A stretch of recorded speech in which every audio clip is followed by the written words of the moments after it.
Hello, this is Sophomore Astrology. My name is Sarah, and for this video, I wanted to continue the Mars series and talk about Mars and Aquarius. Now, to kind of have an overview or a quick overview over Mars, Mars is your physical energy. It's your sexual drive. What are you motivated by? How are you motivated? And how does that motivation translate into everyday life? How do you protect yourself? How do you make moves when you're in this world and you need to get something done? That's Mars in a nutshell.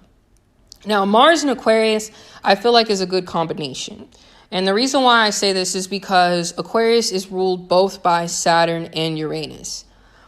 Now, both of these planets are different because when you talk about the characteristics of both of these planets, Saturn is more like the wise, respected old man who's really gone through the trenches and really learned what commitment and determination is to make something happen, to make a legacy, to kind of build an empire. And then Uranus in mythology is called the god of the sky and of the heavens. Uranus is considered to be much about rebellions, taking over, changes, whether they're scary or not. Most of the time they are scary. You know, that's what Uranus is all about, right? And even to kind of get a little deeper into it, Uranus in mythology was considered one of the gods. Like I said, the god of sky and heavens. And he had a child with Gaia, Mother Earth. So we have Father Sky here having a child with Mother Earth. And guess what that child was called? That child's called Kronos. Kronos is also AKA Saturn. So it makes sense because in mythology, in that story, Kronos, which is AKA Saturn, overthrows his father, Uranus. And I just thought that was so crazy because it makes sense why Uranus has such a rebelliousness to it. It just has the nature of a rebel, you know. I honestly think of that song by 2 Chainz, you know, I'm gonna start a riot.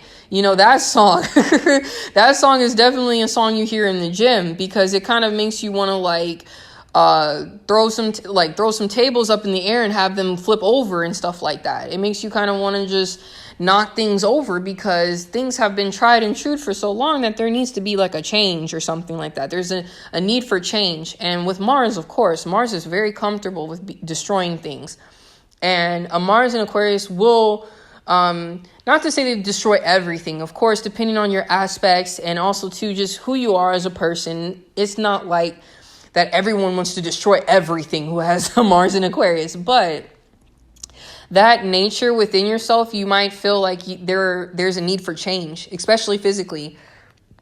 These people, they might feel like things might get boring in the way that like things are too tried and true. You know, they definitely feel as though that saying, if it's not broken, don't fix it. Mars and Aquarius hates that. They hate it because it's kind of like some things, okay, cool. You don't change it, but then there's a lot of things that could be made better, that could work faster. You could upgrade it and to make it like more efficient, you know, and it helps everyone in the long run, especially when it comes to things like technology and how the way society works. You don't want to just keep doing the same thing over and over and over again. So I wanted to kind of talk about that, you know, and then like I said, like Saturn is a cold, I believe it's cold. Yeah, it's dry and cold planet. And then Aquarius is considered hot and moist. So even with that, like Aquarius being ruled by Saturn, it's kind of already like chilling, you know, it's already kind of like balanced by Saturn. Aquarius is balanced by Saturn.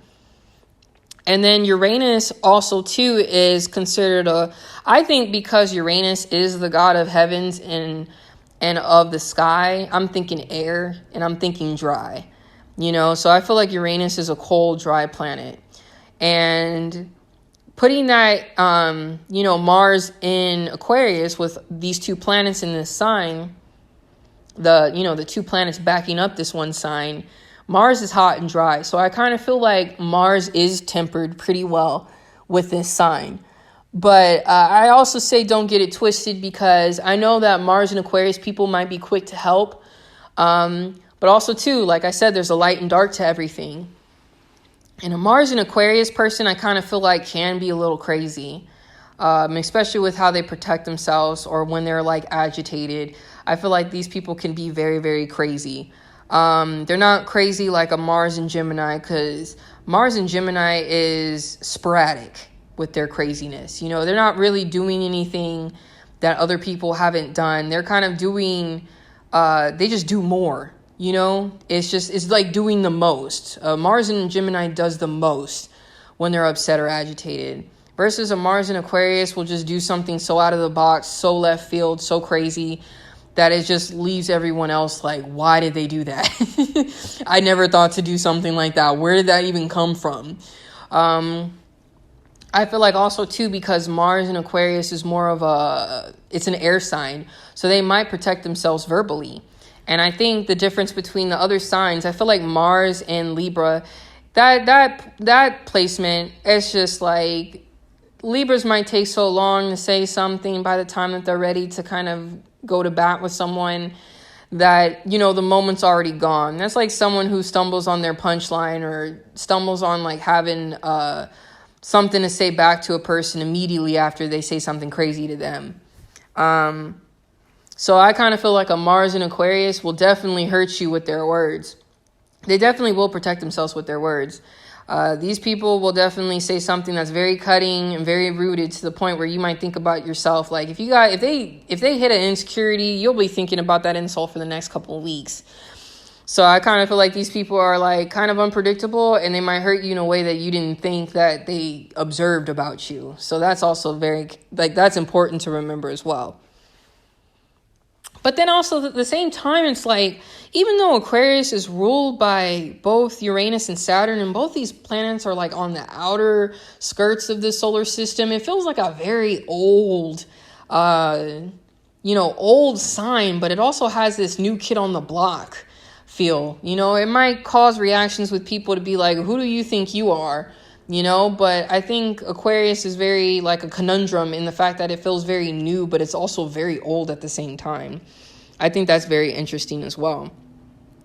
And then, yeah, I feel like when it comes to like their like say if we talk about a Mars and Aquarius at the gym, right? These people might get bored with the same workout. They're not going to just do arm day and leg day the same way that they've been doing it. They might, do a HIIT workout one day, and then they might run on the treadmill the next, or they might run outside another day, or they might do strength training. They might just work with a kettlebell. Like, they need something new to kind of keep them up to par, like that's Aquarius energy. It wants to stay new and innovating, and it's not going to keep doing the same things over and over and over again if they want different results or to be kind of like renewed every single time. I would also have to say that when I think about Mars and Aquarius, I think about these people and their sexual drive and their sexual desires, right? Because, like, of course, we're adults or we're grown-ups, and we're accountable for our actions, of course. But I think about Beyonce and Jay-Z and how Jay-Z cheated on Beyonce because he has his Mars and Aquarius. And I could kind of see with someone, I'm not permitting it, but I could see how someone who has their Mars and Aquarius, how in a relationship, if it becomes too monotonous, or if the partner is like not able to kind of be there for them like that sexually, because I feel like for a couple years, Beyonce was very booked, and I could understand the frustration. What they do with that frustration is on that person, but I could understand the dynamic with that. With a Mars and Aquarius person, they'll get bored sexually very quickly. These are people who need like sex toys and stuff like that. They need to learn different positions and things like that. Like they do not want to keep doing the same thing over and over and over again. It'll drive them crazy. Yeah, so yeah, and I don't know. I don't know what else to kind of really say. It's just like Aquarius is ruled by Uranus, and Uranus does things differently. I was even looking up the planet on NASA, and I mean, of course, NASA is NASA. I thought it was so funny the other day that someone was like saying that like when astronauts supposedly come back, they never show up on a talk show. They never end up on someone's YouTube channel. Like you never get like an interview of an astronaut that came back, like, do they come back? But with knowing that, it's like I saw on the NASA website that they said only one spacecraft has kind of passed by Uranus. You know, it's still a mysterious planet, and it's a very lonely planet. So people who have their Mars in Aquarius, they might need to kind of like chill back on people and really have their own space to really charge that battery before they get around other people again. Once they kind of have that space, they might feel like they could be themselves again, that their energy is back. Because if they're not allowed to kind of be in isolation for a period of time, they get very irritable and very agitated. And like I said, that's when the crazy kind of kicks in a little bit. And that's when they're going to like react to people who don't give them their space.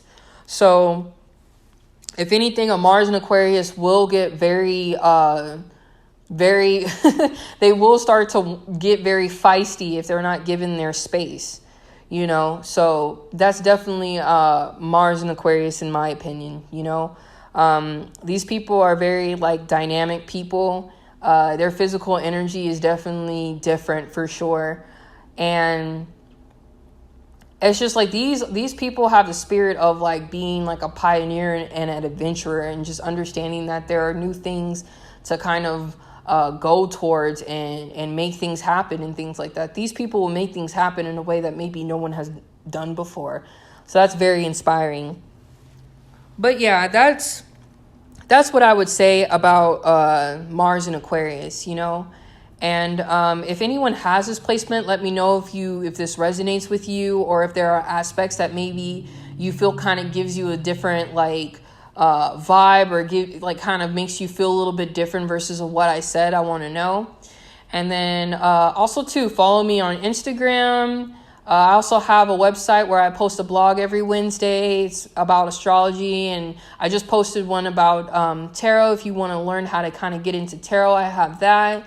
So with that, I just want to say like thank you for listening, and I hope you enjoyed this video, and have a good day.